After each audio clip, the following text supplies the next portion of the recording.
E você não vê nada parecido com isso, porque isso é política. O que eles fazem é guerra. O que o Lula está fazendo aí? Evidentemente que ele já foi aconselhado em função. Ele já vinha adotando o governo dele um tom de estabelecer uma certa medida para a reação com Milei, né?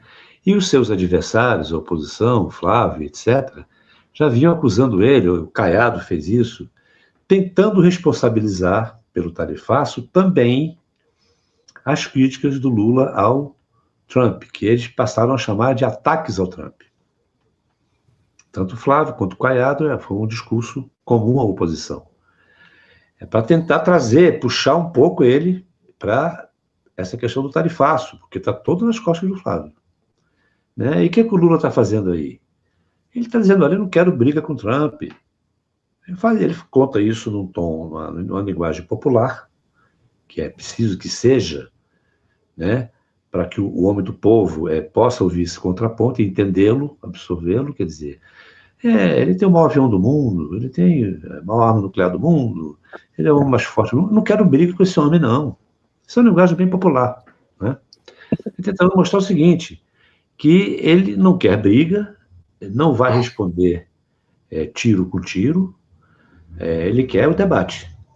É isso que está na mensagem dele. Que ele chama de narrativa. Tem uma coisa importante que ele disse também, né, que ele crava muito esse negócio da subserviência em relação aos americanos, né, quer dizer, ele quer respeito, né, ele fala, eu quero ter eu quero ter igual oportunidade que eles têm de ter acesso a tudo. Pois é, ele se coloca, não quero briga. É isso que ele está dizendo, não quero briga. Fizer cara feia, eu faço cara boa. Dito isso, né, ele fala, mas não se pode confundir isso com subserviência, com submissão, né, com entregar o país. Aí ele devolve essa bola para Flávio Bolsonaro. E é o que muito apropriadamente ele chama de narrativa, porque isso são narrativas. Né? E ele diz, agora vamos ver qual é a narrativa verdadeira, a que vai prevalecer como verdade. Né? E na sequência disso também, aplica o mesmo tom em circunstâncias diferentes ao Milei, né? Dizendo que ele, em relação à Argentina, ele se comporta como chefe de Estado.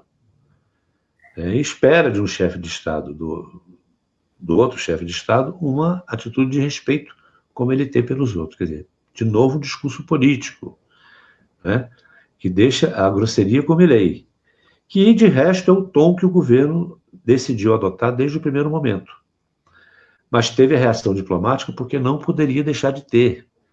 Quer dizer, eu não quero briga, mas eu não vou ficar calado sem manifestar o meu desagrado em relação ao episódio que se configura hoje o pior de todos nas relações Brasil-Argentina. Nunca um presidente de um país veio ao território do outro só para ofensas, sem pedir licença, porque um chefe de Estado vem visitar outro chefe de Estado.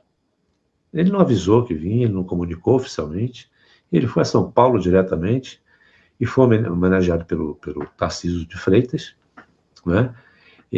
Lamentavelmente, porque dentro do enredo que o Milei cumpriu no Brasil, ele fazer o que fez com o país, destratar a Suprema Corte Brasileira, destratar o presidente da República, chamar o ministro da Corte de lixo, da Suprema Corte, chamar o presidente da República de ladrão e presidiário, e ser condecorado pelo governador de São Paulo, realmente é de se lamentar, tudo isso. E não acredito que o Tarcísio de Freitas desconhecesse o enredo que estava preparado para a convenção. Né? Só falta dizer isso, que ele não sabia que o Milei vinha na convenção bater no governo brasileiro. Né? Talvez não esperasse palavras tão chulas, mas conhecendo o Milei, sabia que estava correndo esse risco. Então, o tom que o governo brasileiro adotou foi esse que o Lula colocou. Então, esse discurso do Lula é para reforçar esse tom, né, mas também dizendo que ele vai continuar no debate, na luta, para provar que o Trump está errado. E é o que ele pode fazer, de fato. Né? Agora, é importante dizer que as negociações continuam. As tarifas estão aí. Essa tarifa por trabalhos forçados não foi aplicada só ao Brasil, mas a outros 86 países aliados americanos, que significa que o que sobra para o Brasil mesmo, essa taxa de 25%, que somada a esses 15%, dá 35%, tá, não sei, tá mais ou menos por aí. O que é uma coisa que não tem como se sustentar no longo prazo. Mas engraçado você mencionar que é um discurso político, né? Tem faltado isso ao Flávio, eu acho que também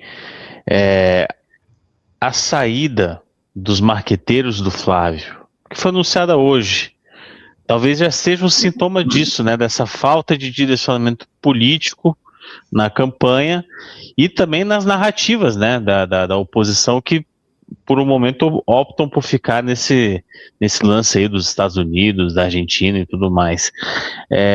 Como é que a gente pode analisar isso, né? São duas baixas, né? No mesmo dia. E a contratação de um marqueteiro ligado ao presidente do partido, o presidente Valdemar da Costa Neto.